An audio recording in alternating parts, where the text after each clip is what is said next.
understanding is even when the officer interviewed you about this offense, you said absolutely nothing about the motor vehicle accident. And this lady's car, or the person in the car, their car was on the roof. Like, was this a case of road rage? Yeah, at the moment, yeah, I believe so, yes. I mean, you threatened a pregnant woman. Like, I just... Oh, I didn't know she was pregnant, ma'am. I don't know the victim, I don't know the lady at all. She was pregnant, and she said that you were talking about her being in your lane. That's the reason to pull a gun out on someone? Well, buckle up for another wild Connecticut parole hearing. I think the parole board did a decent job on this one, actually, but let's wait to see what you think. I'm also going to show you a glimpse of the parole board. I haven't been able to have grabbed it, and I think that might be able to help with putting a face to the name. But with that, let's jump. Good morning. I'm Jennifer Zaccanini. Morning, Councilmember Page. Councilmember Rodriguez, good morning. She is serving a sentence of 3 years and 6 months for threatening, second, evading, and criminal possession of a weapon. Today, records reflect parole eligibility February 6th, 2024. There is no victim input in the case. There is an offender accountability plan and it has been reviewed and shows she has not completed any programs as of this time. Utilizing the women's risk needs assessment board, the offender's overall score for recidivating falls within the low range.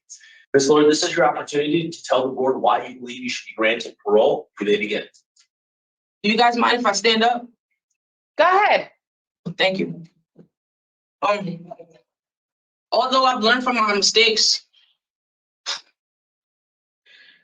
I'm terribly disappointed in myself for my actions, and I take full responsibility and accountability for my poor judgment. I'm extremely remorseful for my victims, their families, myself, my family, and my community. I'm sorry, I'm nervous. No one understanding what I do back then, I wish I would have chosen a different path in life. Things could have been different for me, but I could honestly say being incarcerated has shown me invaluable lessons. I've learned how to cope better, how to communicate without using vulgar language, violence, or being impulsive. I learned to be honest and wiser about decisions I make, and also living and maintaining a better life. If granted parole, I intend to start back working full-time, finishing my bachelor's degree in business, and give it back to my community through volunteer work with nonprofit programs for at-risk youth, teens, and adults. I believe all people can grow and learn from any obstacle, and I'm living proof. I've come to see that my generation seems that negativity is the cool thing or the thing to do to be accepted, but I'm here to change and be that voice to let them know that there's other ways and paths to go. I want to be the stepping stone for at-risk youth, teens, and youth, that there's better ways to deal with society than negativity. Thank you for your time. Thank you, Ms. Lord, for your statement. We do have questions for you. When we're done with our questions, we'll deliberate and give you our decision. No And problem. we'll begin with my colleague, Mr. Rodriguez. Thank you, Madam Chair. Morning, Ms. Lord. Good morning. Thank you for your statement. It's always good to hear, what people, are doing while they're there, and what efforts they're making at making their lives better. Yeah. However, I do have some concerns. When I look, you didn't do any of your OAP programs. So as far as my OAPs, one of the things on my OAP is good intentions, bad choices, is discontinued from the jail, and I was told that I wouldn't be held accountable for that. The other one is tier 2, which is basically I've been writing to get in. I have that here. I've been writing to get in. Also, they told me that they're more so focusing on people that's supposed to be going home, closer to going home and stuff like that. So I was waiting to get in there, but while waiting, I've been doing. I got the certificates. We have a lot of your documentation. Yeah, I have certificates from your other programs. I've been doing programs. I'm going to ask you about them too. Okay, I've been doing. Okay, I'm sorry. Go ahead. Go ahead. No, I was saying the fact that I couldn't get into tier 2 addiction services or good intentions, bad choices. I've been doing groups with the counselors here, coping skills, recovery, addiction recovery, and also self-building and belief groups. So I've been trying to do that in the meantime while awaiting my program for my OAP. Oh, good. Okay. Well, that's good. That's very positive because you know your offense is pretty serious. We always take weapon offenses very serious. Yeah. Right. So, tell me what were you doing with a pistol in your car Honestly, it's no and a excuse. stolen pistol? It's no excuse.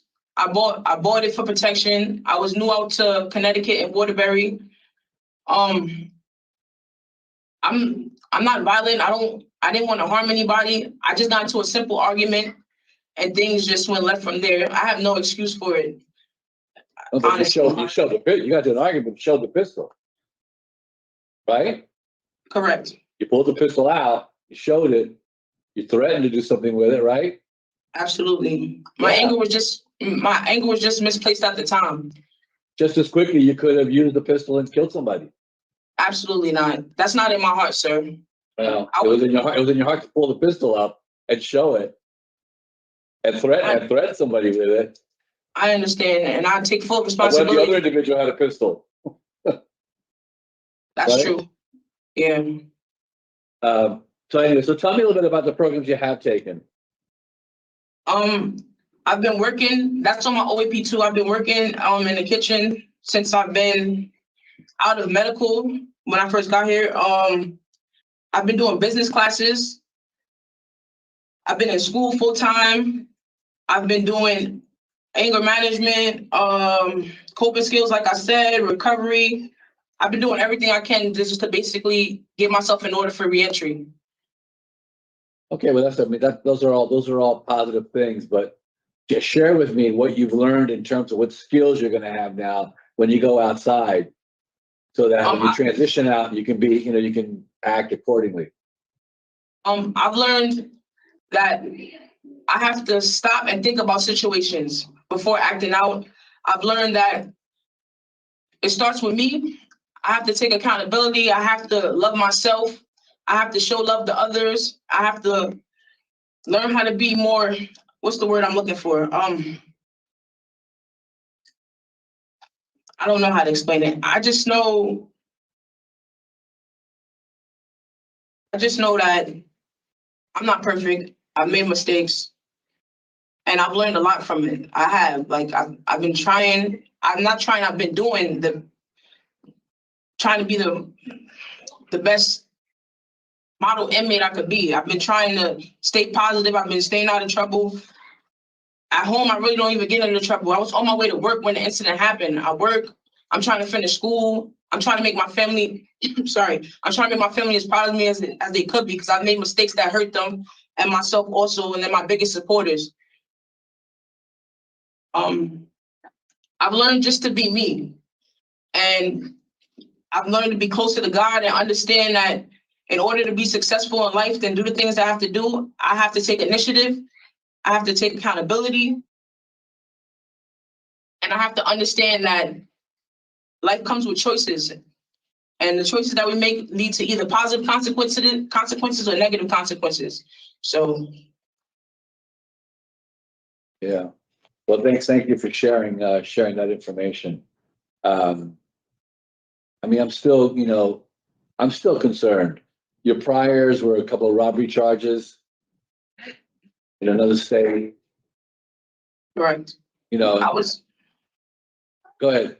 I was young at that time. I was probably about 15, 16 when that happened. I take accountability for that also. But ever since being released, I haven't been in trouble in over 7 years due to this until this happened. But I was a productive member of society when I was home. How could you have handled this differently? My anger was misplaced. I could have kept driving and being on my way to work. I was already late. I could have just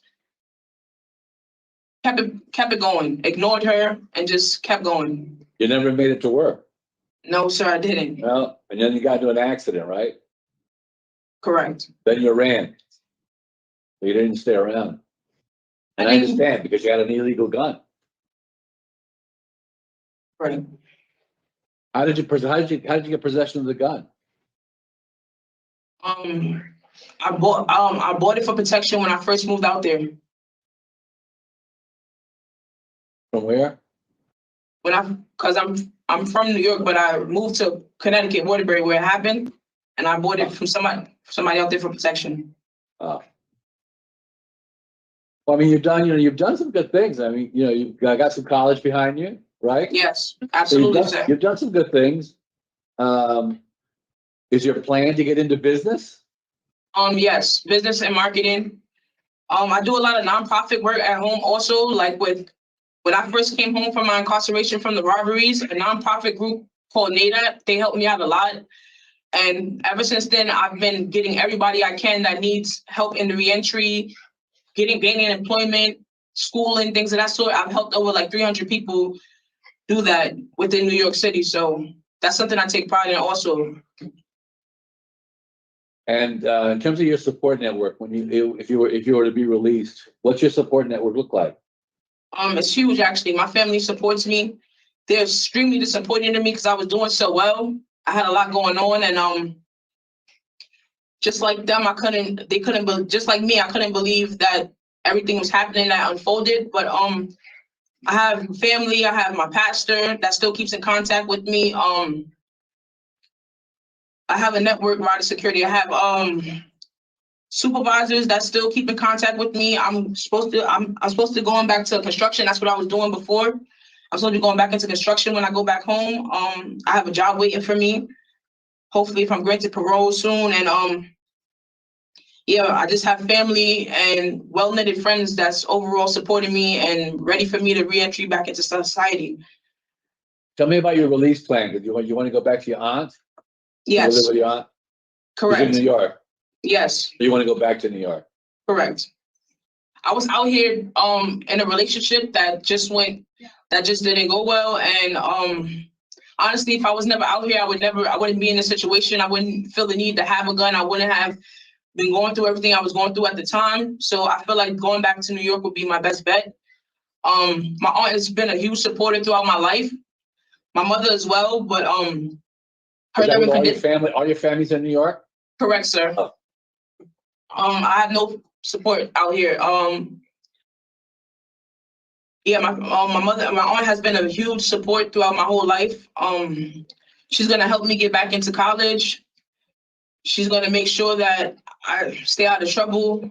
There's no such thing as me being with my aunt and doing the things that I've done to land it here, because I wasn't raised like that, honestly, and I'm just in utter disbelief and disappointed in myself every time that I speak to them. So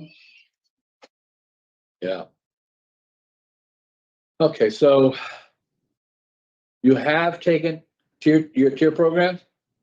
I've been writing to get in. They told me that right now they were waiting to deal with people that's going home immediately. I guess they didn't know. I didn't know I was going to parole until the officer came to see me on the 6th. So I don't know if I knew before that I was going to be up for parole soon, maybe they would have put me in there, but I've been writing since I've been here.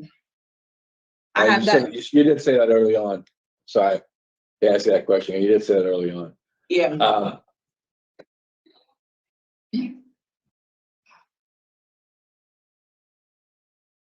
Madam Chair, I don't have any additional questions at this point.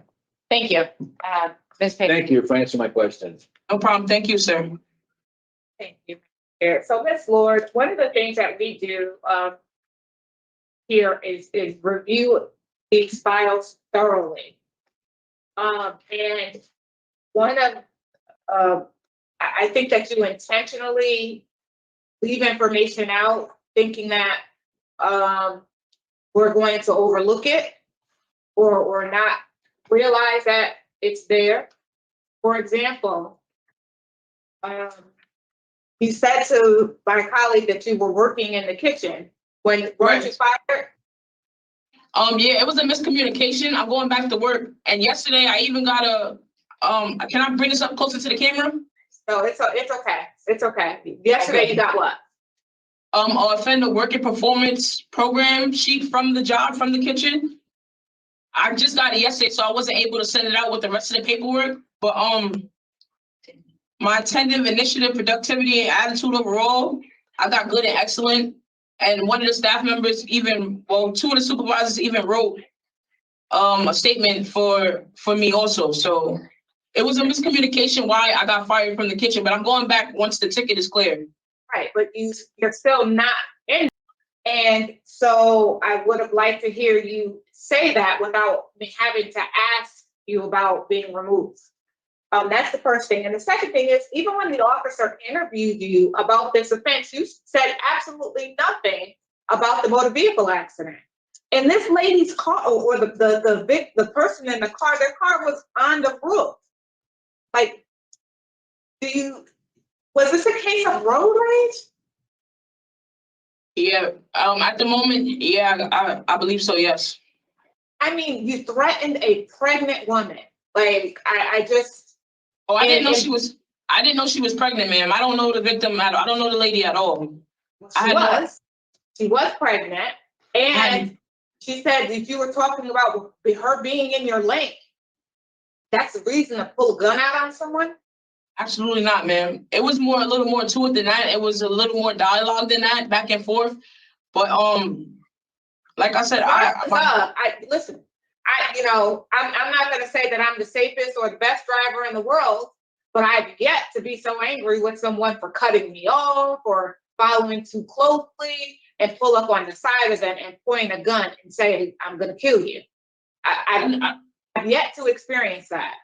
I didn't threaten. I don't believe I ever threatened to kill her. However, I was upset. I was upset. My anger was misplaced, and I had a lot going on that day. However, I learned how to cope with my anger and things to do so I can avoid things like this in the future. This is very, very concerning. And this robbery second that you talked to my colleague about, what did you have a weapon then? No, ma'am. Why did they give you a robbery second? Because my co-defendant had attacked the person. That's why.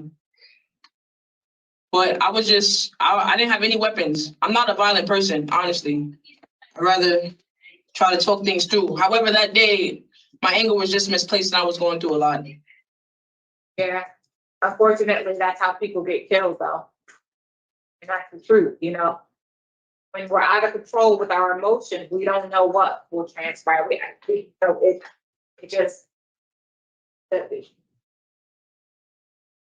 Being out of control and being emotional is a recipe for disaster. I don't know. Especially when you put a weapon in your hand. So I appreciate your speaking with me, Ms. Ford. Good luck to you, and thank you, Madam Chair.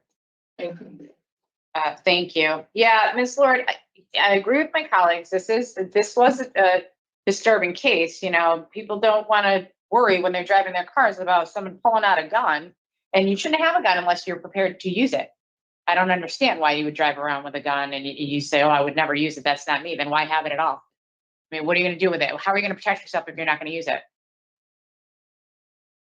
Honestly, I don't know, to scare people away, but if it was in need for me to do that, but honestly, that's not my heart to take anybody's life or to put it in danger. Yeah. So, you really shouldn't have a gun, and you can't have a gun because, you have a criminal record. Correct. So that was illegal anyway. I think there's still work to be done here. You tend to minimize your behaviors. Do you know what that means? Correct. Make them less than they really are. And it seems like you make excuses a lot. You were fired from your job. Were you using drugs? Did we go over this already? Were you using drugs at the time of the offense? No, ma'am. They gave me sobriety tests. No, I wasn't under their influence. So why were there drugs in your car? It was marijuana. No, it wasn't. The police report said you had cocaine and amphetamines in your car. Well, that wasn't my car, but I didn't have no idea of that. I don't use cocaine. Were you driving? My ex at the time. You were driving your ex's car.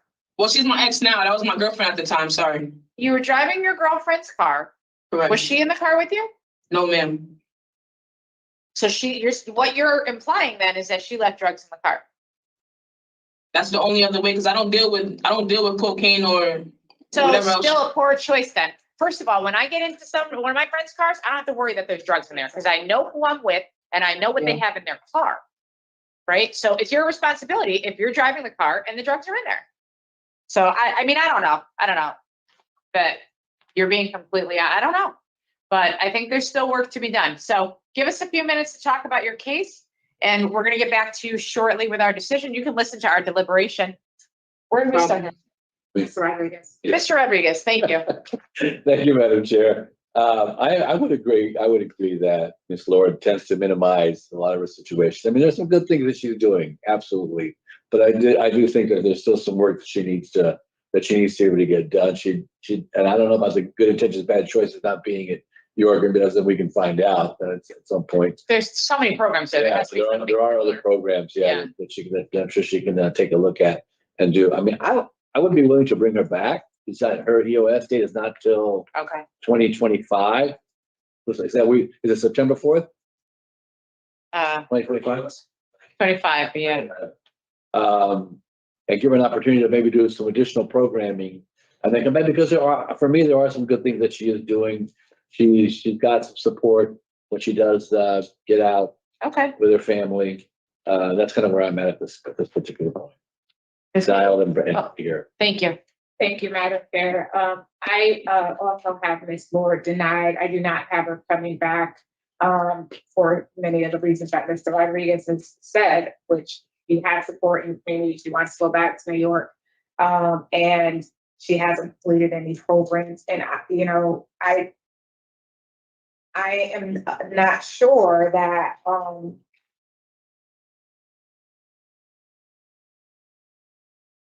going to say that I just would not support her coming back for another hearing. I just do not like the nature of the defense.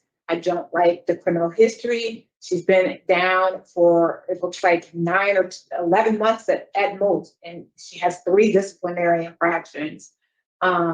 So I would not support her return. All right. I'll give her another shot at this. I think, maybe just speaking with us, will give her the motivation to work harder on herself. And she does have a flat sentence, so I think she could benefit from a little bit of supervision in the community, wherever that might be. But let's see if she could stay out of trouble and take a bunch of programs in the next, say, 6 months. Yeah, that'd be fine.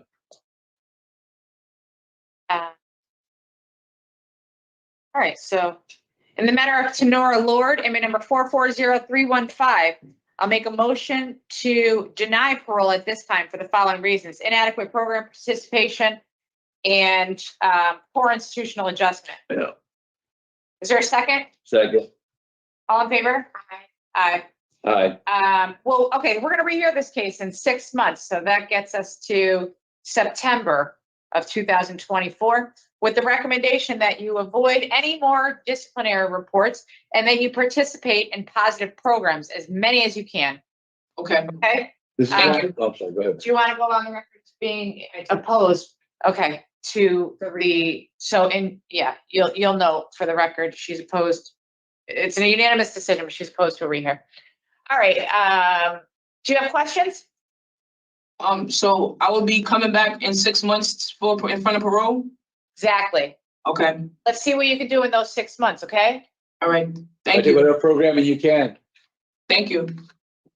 This concludes the hearing for Tanora Lord, inmate number 440315. Is that no.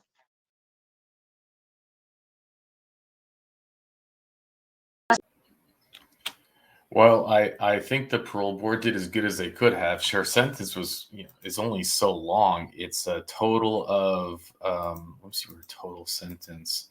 Thank you, Richard, for the info. 3 years and 6 months. So, her date of the sentence was 2/3/2023, which is a little more than a year ago from the date of this recording and the date of this parole hearing. So she basically got parole after just 1 year. Her maximum release date is 11/5/2025. Now she gets another chance in 6 months, but yeah, kind of a bizarre parole hearing. but we've seen crazier. The number of times that she said, "My anger was misplaced." Richard pointed that out, and then once I heard it, I couldn't unhear it. It just kept coming in and coming in and coming in. And let me show you. So she got 364 days for the guilty plea of evade with physical injury, and she had a 42-month jail sentence for criminal possession of a firearm. I'll read through the details. I don't have any other, from the sound of it, it sounded like her victim's car ended up on the roof of someone's house. I don't, you would think we'd have pictures of something like that, but okay, so her total, what she was charged with was second-degree threatening, third-degree larceny, which I believe was that the weapon she had was stolen, interfering with emergency call, 2 counts of criminal possession of firearm, carrying a pistol without a permit, criminal possession of a pistol, stealing firearm, illegal transfer purchase of a pistol, illegal possession of a weapon in a motor vehicle. I love how all these counts can be redundant, but not. They can be independent counts. Like, it's an illegal gun, it's a stolen gun, it's an illegal gun in a vehicle, also illegal ammunition. It's just like 3 counts of first offense possession of controlled substance, which you tried to play off wasn't, I have no idea what you're talking about. I'm on my way to work. Reckless endangerment, driving, evading responsibility for physical injury, unsafe passing on left side, disregarding traffic control signals, disobeying signal of an officer. I think her sentence was fair, when all things are said and done, 3.5 years. But it is just terrifying. Imagine you're pregnant, you're just driving along, and all of a sudden there's this woman who pulls a gun on you. Now, road rage is a very real thing. It's I know they've done studies on it. They can't quite understand it. People do things that people will never do in a car, and there's some type of weird science to road rage. And I think that if not all of us, most of us have probably have done things that we are embarrassed about or regret because of road rage. I know I have. But pulling a weapon, yeah. Certain people should never have them. That's just the way it is. I'm all for weapon rights, but certain people, for their own sake, should not have them. But it was, I'm glad that they kind of made her take responsibility and held her and saying, hey, look, do X, Y, and Z in 6 months. And we'll come back to her in 6 months. I fully intend on keeping up with these hearings as we go on. If you're familiar with the Louisiana parole hearings, that's what we do. We keep track. I'll make a playlist for those that return. I don't have it yet because we haven't seen any return, but we will put that playlist up once it happens. If you're not familiar with the Louisiana channel, please do check it out. It's my other channel, which has over 1,000 parole hearings from Louisiana, quite a different flavor. But thank you, Richard, for the info. And with that, I'll let you go.